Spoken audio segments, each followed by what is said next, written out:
looks good. Okay, so here we are, November 2022, and we'll just start with some just basic overviews. The museum has been kind of open for business 7 days a week, all year, and we are mostly back to normal in terms of visitor traffic. We're starting to see school tours ramp up again. Visitors are maybe about 75% of pre-COVID numbers.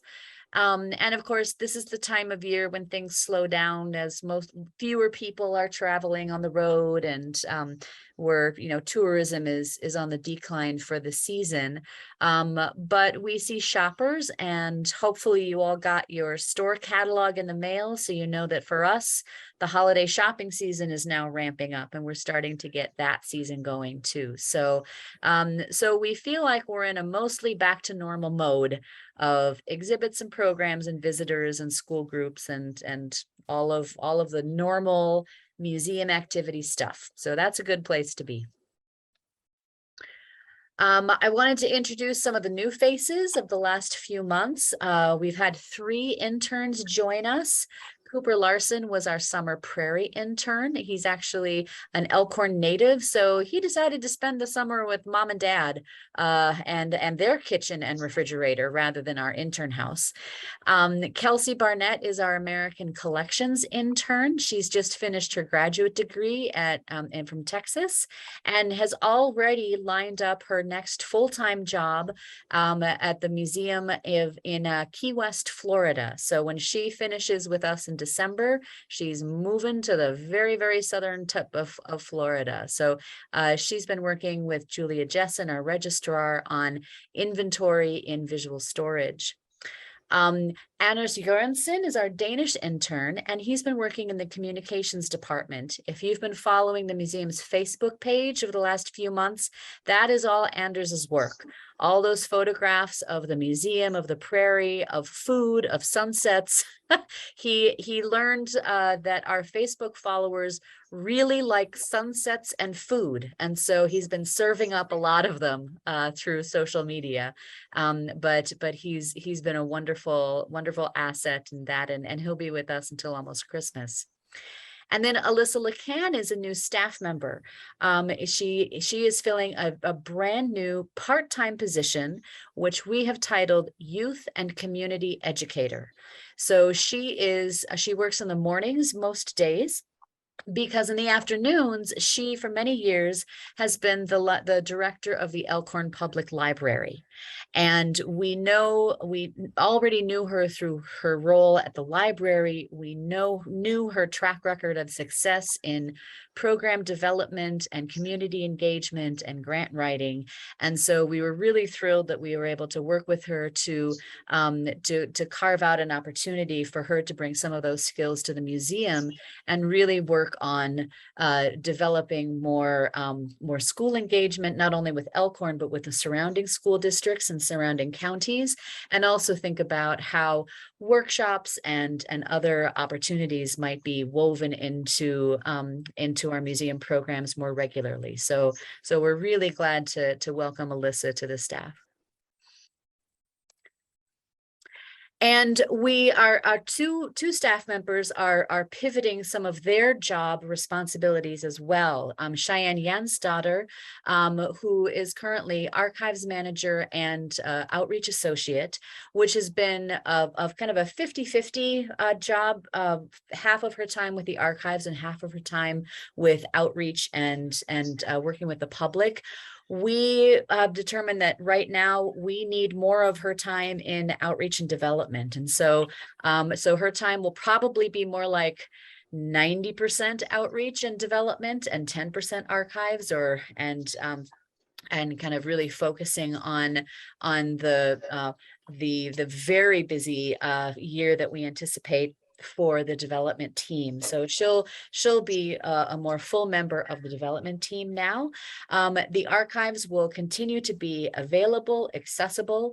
She continues to be the go-to knowledge for both archives management and also just the content of our archival collections, because she's worked with them for 5 years. But we just won't be taking on any large projects unless we also bring in perhaps an intern to implement them under Cheyenne's direction, or their projects that involve kind of outsourcing some of those items. So that's a shift in Cheyenne's time at the museum. And Amanda Skellinger is our Genealogy Center manager. And so she manages the genealogy research requests. She facilitates translation requests that come in. But overall, we've seen that the demand for that type of services has been declining. And so part of Amanda's own career background is as a certified educator and a master's in education. So she will actually be working also with Alyssa in developing the curriculum and lesson plans that really align with the school groups that Alyssa is facilitating to bring to the museum. So Amanda will be working more interdepartmentally. And since both Amanda and Alyssa have their offices right in the Genealogy Center, we anticipate kind of seeing the genealogy and education role of that space kind of mirroring the, those combined positions too. So those are just some of the evolutions within our own staff team right in-house. Our big summer exhibition was Tattoo, and whether you enjoyed the content or not, it did make an impact. So some people ask, like, why is the museum doing a tattoo exhibit? Well, there's definitely a story to tell about tattoo. There is a Danish story to tell about tattoo. And one of the strategies that we specifically wanted to explore with this exhibit was, can we attract a more diverse audience to the museum as visitors, a younger audience, a local and regional audience that hasn't visited before? And so while this exhibition was on view from Tivoli Fest through Labor Day, we did some surveys of the people that were visiting and found that, yes, indeed, the visitors that came this summer were slightly younger, slightly more diverse. Just anecdotally, we saw a lot of tattoos on the visitors that came.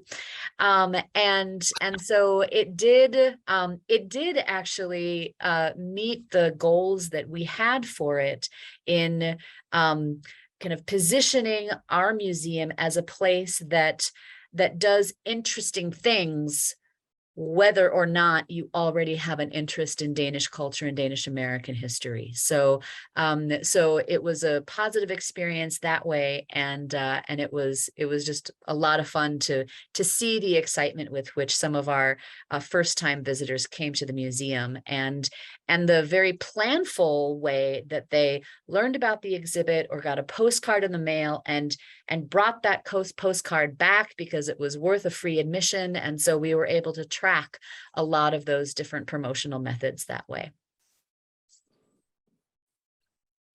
Right now, we are in the last week of an art exhibit by Roger Nielsen, who currently lives in Wisconsin, but has also lived in the Twin Cities.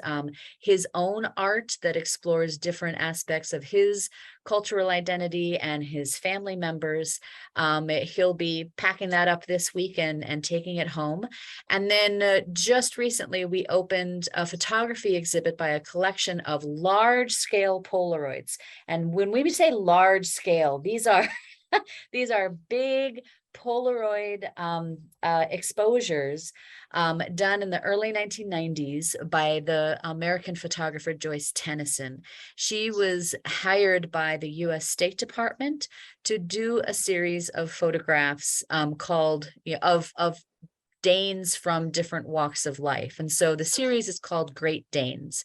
The example on the right is actually a countess, a lady in waiting to Queen Margrethe, posing with her dog, whose name is Marilyn Monroe. And when the Roger Nielsen exhibit is packed up and deinstalled from the gallery, in its place will be an exhibit drawn from our own collection, looking at the 40-year history of the museum. Because if you haven't heard, 2023 marks the 40th anniversary of our founding. And so this is the collection story side of that, 40 years of collecting. Our Albert Ravenholt Curator of Danish American Culture, Dia Nagaraj, is putting together this exhibit. I say putting it together rather than curating it because it is a crowdsourced exhibit. She invited current and former staff members, volunteers who have worked with the collection to pick an object that they would like to see in this exhibit and write a little blurb about why, why this artifact is significant, why it tells a particular story in relation to our museum. And so the exhibit will really be a reflection from all these different perspectives from the people who have worked regularly with this collection as it has grown over 4 decades. So it should be really fun to see the final compilation there. So that will open just in time for Yule Fest Thanksgiving weekend. And some of our upcoming public programs, we continue to host monthly brown bag lunch programs, and we continue to be flexible in terms of the format. Sometimes we have speakers live on site. Sometimes we are premiering a video that we watch together and that people can watch online at the same time. In this next month, we have a video that was completed, and we will share it with our on-site audience at a opportunity to gather together in community here. So the monthly gathering for lifelong learning continues under the umbrella of the Brown Bag Lunch Program. With thanks to Dennis Anderson for making sure that we can continue to do that. Yule Fest is coming up, the annual town-wide festival through Elkhorn and Kimballton, the Friday and Saturday after Thanksgiving. And then because of the Joyce Tennyson exhibition with those large-scale Polaroids, one of the new educational opportunities that we're offering is a smartphone photography workshop. We all walk around now with these amazing cameras in our pockets, and I, for one, don't feel like I know how to make the best use of it. So there's a professional photographer in Des Moines who's going to lead a workshop about how to maximize the capacity of your phone on your smartphone camera, how to compose an effective photograph, and in advance of family gatherings over the holidays, this will hopefully make everyone's instant photos be even better for posterity. And then the December 15th will be our December brown bag lunch program, which is always on a kind of a holiday hygge theme. So if you're in the area, make a plan to join us. We have also, remained successful in sharing our traveling exhibitions with different venues across the country. Art Nouveau Innovation finished its last venue this summer and returned to the lender. And so it closed at the Dubuque Museum of Art and was returned home. Papier-Clip, which started here last year, has now been to Norway House in Minneapolis, and now at the Vesterheim Norwegian American Museum in Decorah, where it will remain through early December. And New Nordic Cuisine, which initially launched here in 2019, continues to travel. Early next year, it will open at Nordia House in Portland, Oregon, followed by a summer installation at Norway House in Minneapolis. So we continue to work with a really robust network of host venues and partners. And it's really nice to be able to create programs that they feel are also relevant and engaging for their audiences as well.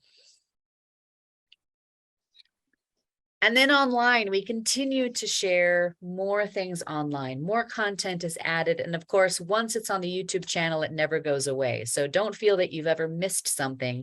You can always go back and watch something, find something, revisit something.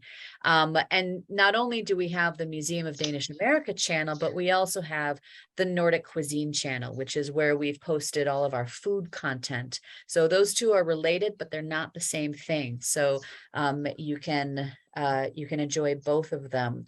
And in fact, a lot more people have followed the Nordic Cuisine channel, over 2,000 followers or subscribers for Nordic Cuisine versus about 500 to 600 on our Danish Museum channel. You will find information about genealogy. You'll find information about the National Danish Book Club, which anyone can join, anyone can sit in on, and then all the recordings are also on the YouTube channel. Our brown bag lunches that are recorded all live in perpetuity there. And gallery tours, gallery talks, virtual tours, those also are available online. Some of the gallery tours previously have been just a benefit for members, and we are in the process of transitioning that so that those virtual tours are available for anyone who visits our website. So that's one of the changes that we're in the process of making. Outdoors, I think for those of you who joined us in March for this virtual update, I was talking about the things that we were planning to do, and those things have been done. So we have this beautiful new paved path to connect the original main trail through the prairie in a loop around past a new overlook over to the green roof, and then as a little spur line down to the Jens Dixon house, which has also undergone, some needed repairs on the windows and the door frames, repainting the interior, and we'll be repainting the exterior in the coming months as weather permits as well. So we've been able to realize some nice improvements in the prairie that help the pedestrians through the prairie have more loops, because we all like to walk in loops rather than dead ends whenever possible, I think. And another ongoing project that will really kick into high gear in 2023 is a transformation of our visual storage area, which visitors to our museum are familiar with. It's where thousands of our objects are stored behind glass walls, so that you can see the wide range and diversity of the pieces in our collection. We're going to be reorganizing that. It will still be thousands of objects behind glass walls, but we want to better identify the themes within our collection. And we identify three main themes. One is the Danish immigrant experience, the actual kind of process and experience of leaving one country, coming to another, and what that journey and transition is like. Another is Danish American life. What is that life and culture in the United States, and how has Danish American identity expressed itself? And then a third is Danish art and design, which on its own right has had such an influence both on global art and design, and certainly on Danish America and American cultural life. So as we reorganize visual storage, we want to make those three themes much more clear to our visitors, that this is the range of what we're talking about. And as we reset some of the shelves and recreate and expand our capacity there, one of the things that we are looking forward to is to acquiring a new collection of about 500 new acquisitions of Danish ceramics. And this would be in addition to the probably 1,500 to 2,000 pieces of Danish ceramics we already have, many of which are the forms that are familiar to us all. The collectible Christmas plates, blue and white porcelain dish settings, whether it's blue lace or seagull or some of those other very, very popular patterns. This new acquisition of about 500 pieces represents the high-end artistry, the signature pieces, the styles and works that had global influence themselves, that garnered prizes and awards at international expositions and world fairs. And so, these pieces will really allow us to represent the entire range of Danish ceramic output from the 18th century from the 21st century, from the collectibles market of how Danish American families could all just afford to buy a piece of Denmark and have it in their homes, to pieces that were collected by the most elite and discerning collectors from the 19th and 20th centuries. So that's a really exciting development for us. We look forward to being able to achieve this and promote our museum as the site of the best collection of Danish ceramics outside of Denmark. So that's an exciting achievement that we look forward to realizing in the coming year.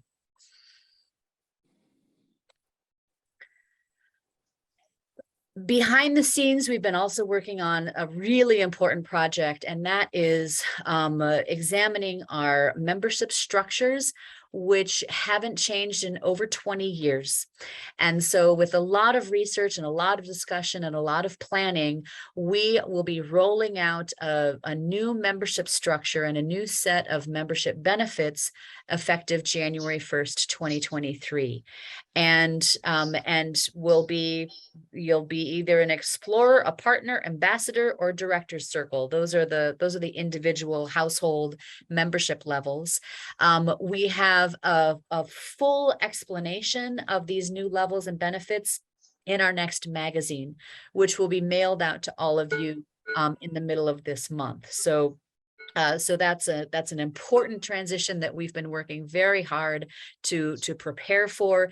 If you start to think of all the different things that are affected when you even just change the prices of a membership, the brochures, the database, the website, all of these different things that have to be adjusted and updated and ready to go live January 1st. So that's been a major project behind the scenes, but we hope it will both streamline our membership structures and also offer more differentiation of benefits and more enticement to engage with the museum at different levels. And of course, one of the most popular membership benefits is our magazine. For as long as anyone can tell or remember, we have been mailing out the America letter 3 times a year, and it has grown from a kind of 16 to 24 page kind of stapled booklet to a bound, multiple, dozens of pages magazine. And in continuing that evolution, we are going to rebrand the magazine as MoDA Magazine as a benefit for members of the Museum of Danish America. It will be printed in full color every time, and we'll send it out twice a year. And so you can look forward to a more kind of magazine and editorial content that you can really sink your teeth into with every issue. All of these things are wrapped up and in response to our 40th anniversary of, when we realized a few years ago that this kind of milestone anniversary would be coming up, we started being very intentional about things that made sense to launch in this anniversary year. And then thinking about how to celebrate this anniversary and how to invite communities around the country to join us in that celebration. This has also been a lot of behind the scenes work in the past year. We have our 40th Anniversary Advisory Committee meeting regularly to help us kind of make sure that we get the most out of our efforts here, and kind of how to, how to plan a fun event in a distant city, and how can we invite the help that we need from a local community to make sure that things that we do are successful. We've identified specific fundraising goals for this anniversary campaign, and our major event on site, like when are people having the party in Elkhorn? Saturday, June 24th of next year. That would be when we would always celebrate our Sankthansaften, which is the Danish style midsummer party. And we are also collaborating with the Danish American Heritage Society to host a conference here in Elkhorn at the museum and in surrounding venues. So lots of reasons to come to Elkhorn and Shelby County in June 24th, 2023. And I'll discuss that a little bit more in a couple more slides. But we are also planning events in Portland, Des Moines, Milwaukee, Denver, Minneapolis, Yorba Linda, Seattle, Houston, Omaha, and maybe more. So there's a big schedule coming together, and that's a major priority for us right now, planning through these winter months to have a successful string of events by you all next year. The campaign part of our anniversary is still in the quiet ramping up phase. So if you haven't heard about the campaign yet, don't worry, you will.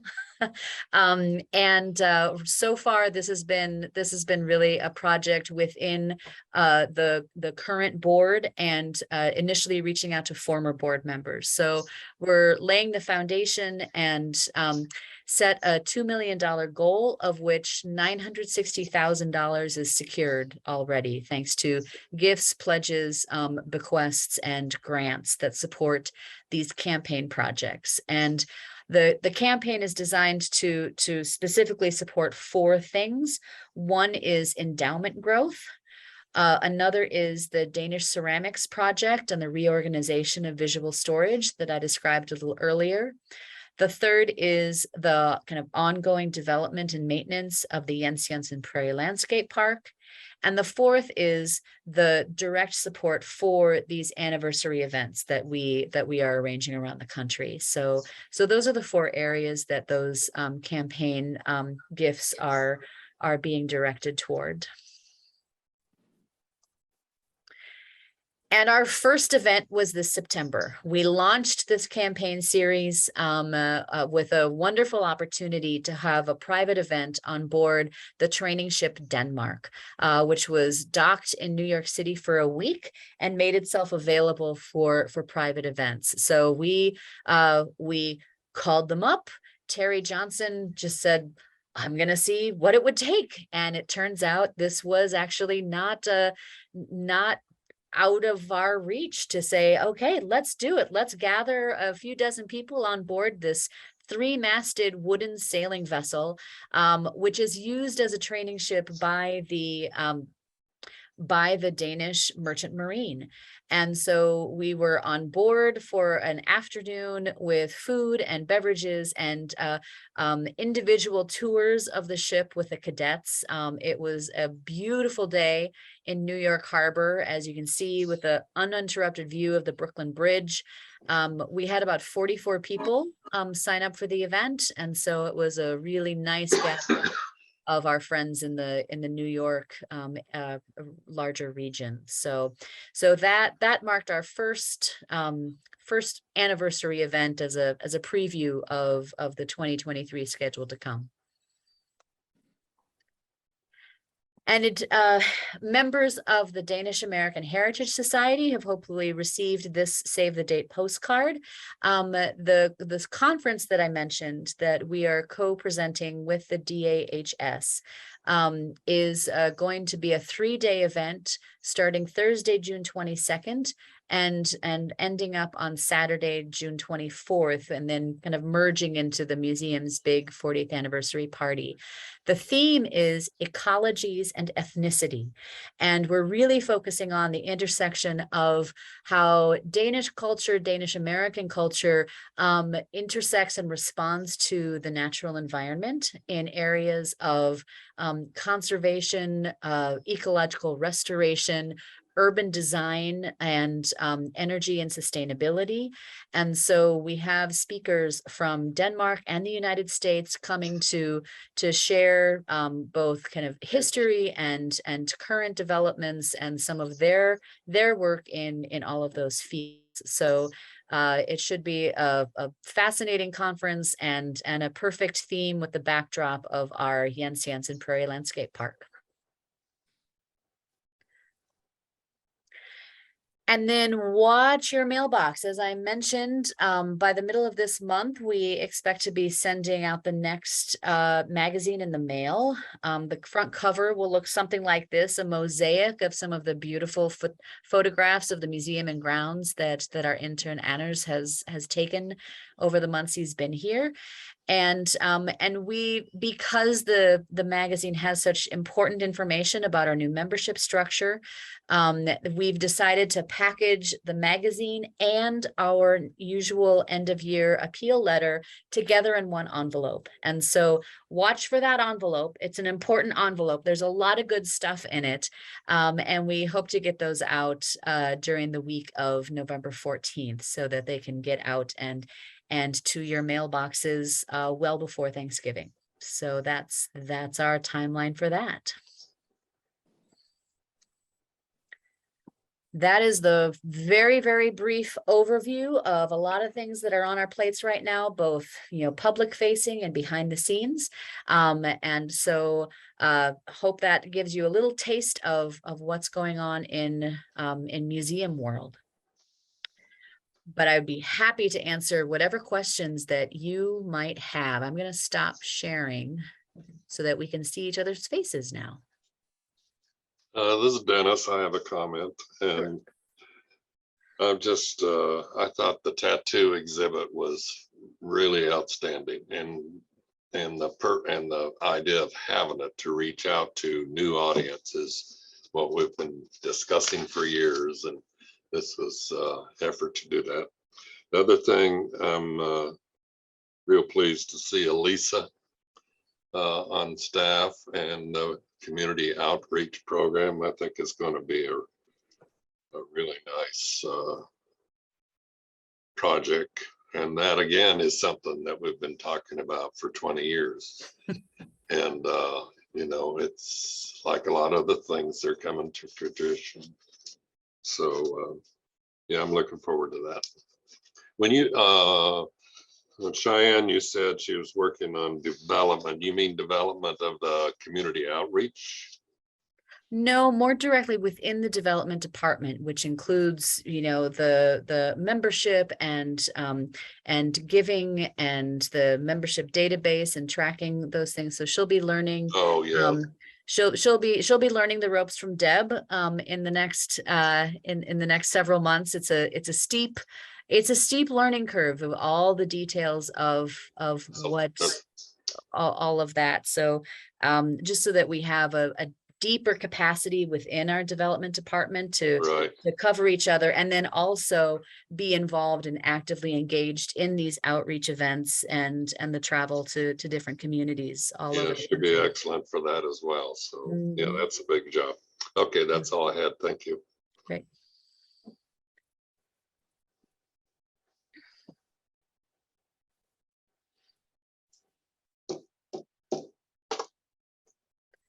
I wish we could claim credit for the idea of the tattoo exhibit, but it was developed by Vesterheim Museum. Yes, I know. Right. I think we can claim credit for suggesting to them that other museums might be interested in it. Yeah. Because when they put it together, they had no thought that it might be a traveling exhibit. So, Oh, okay. Well, that's good. Yeah. so yeah, that we'll take credit for that part. Yeah, I thought it was great. It was fun. We even had a tattoo parlor take a staff field trip to come see the exhibit. They kind of all came together. So, Oh, mhm. Did you have a hard time figuring out which ones they were? Compared to our normal demographics of visitors, no. Yeah, there you go. They also came in the tattoo, sorry to jump in, but they came in literally their tattoo van, like tattoo studio plastered all over the side of their car. Wow. So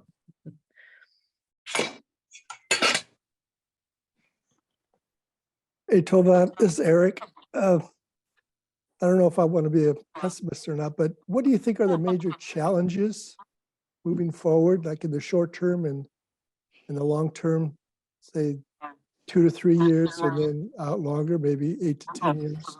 Yeah, no, that's an excellent question, Eric, and it's very, very valid. And I think, the short term, we do worry about the general kind of economic environment that we're all facing right now. We're kind of very aware that as a nonprofit that's built, not only on, memberships and donations, those are the biggest components of our operating revenue. And so as people across the country feel their pocketbooks being pinched, but whether it's from inflation or from investments taking a dive, that trickles down to us. And so the kind of the short term, the next 6 months, 12 months, 18 months of what do our revenue streams look like? And how does that affect our operating cash flow? That's a challenge right now. We've seen some signs that is happening. Are people traveling less because gas is more expensive? How much will people be shopping and spending for their holiday gifting this year? And so this next couple of months will be a big indicator for us, both in shopping and also in contributions to the annual fund and with our end of year appeal. So those are major things that we're looking at in the short term. We're in a solid, position financially right now. We carry no debt. So that's a good place to be. But we are a nonprofit dependent on other people's discretionary income. So that's kind of the reality we're in. In the longer term, the 8 to 10 years, we continue to really ask ourselves the question, who is the audience of tomorrow? And what do we need to be doing now to make sure that we stay relevant, stay engaging, and that we continue to earn the support of new members, new granting agencies, new foundations, new entities that will find value in what we do. And so I think that's the longer term challenge that is always the long-term challenge, because you're never done answering that question. It's always a moving target. So that's something that we pay close attention to as well, and have a lot of conversation about, whether around the lunch table or the board meeting. So Yeah, that sounds excellent. Thank you. mhm. How about a question from a different Eric? Go for it, Eric. When do you see holiday shopping start to impact the design store? As soon as the catalog. When do you get a feeling for when people are, how they're engaging? It starts as soon as the catalog hits mailboxes. And Okay. Nan's with us, and so she can nod too. And so we are already seeing the phone orders and the online sales coming in response to that. Because we were able to get the catalog out in the middle of October, I personally don't expect there to be a flood. I expect there to be, kind of a solid band of retail that really peaks through November historically, and then tapers off in early December because people know that it takes time to mail things. And so if they're on the ball, they're putting their orders in ideally before Thanksgiving. But then with Yule Fest weekend, Thanksgiving weekend, that's going to be the biggest on-site sales weekend too, because just the people and the traffic, that's usually a multi-$1,000 weekend. So we've seen it start already, even in October, because the catalog came out early enough. But November should be the biggest month if we look historically. Nan, did I misspeak or were you okay? Thank you. Thank you. Yeah.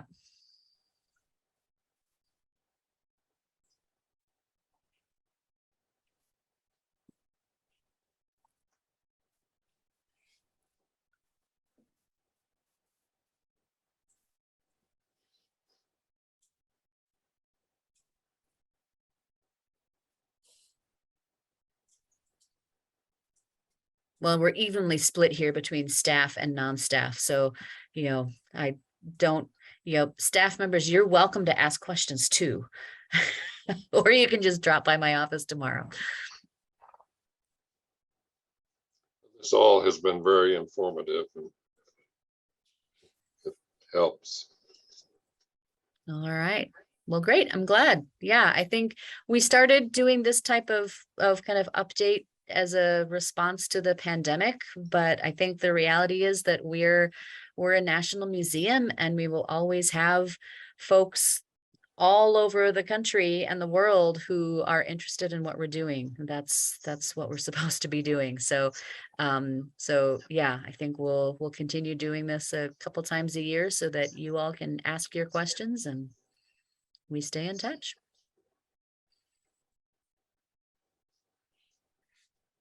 Good. Well, it was a pleasure seeing everybody out in Elkhorn. It had been a while, and it was nice catch up. Mm-hmm. Yeah. And it's always nice seeing Dennis Anderson. Hi, Dennis. It's been a while. It sure has. Yes. Less and less trips to Elkhorn. Thank you. You bet. And thanks, Tova. I appreciate it. All right. Mhm. All right. You can always, if you come up with other questions, drop us an email. We're happy to stay in touch. And we'll also, Deb's been recording this, so we'll trim this up and it will be shared on our YouTube channel as well, so that all this information is available to any of our museum friends or non-friends. Our museum enemies, if we have them, can also watch it. But all right. Get converted. Yeah. But if there's no other questions, we'll just let everyone get on to the dinner hour. And thank you all for joining us. Thank you so much. Thank you. Thanks. Bye-bye. Bye.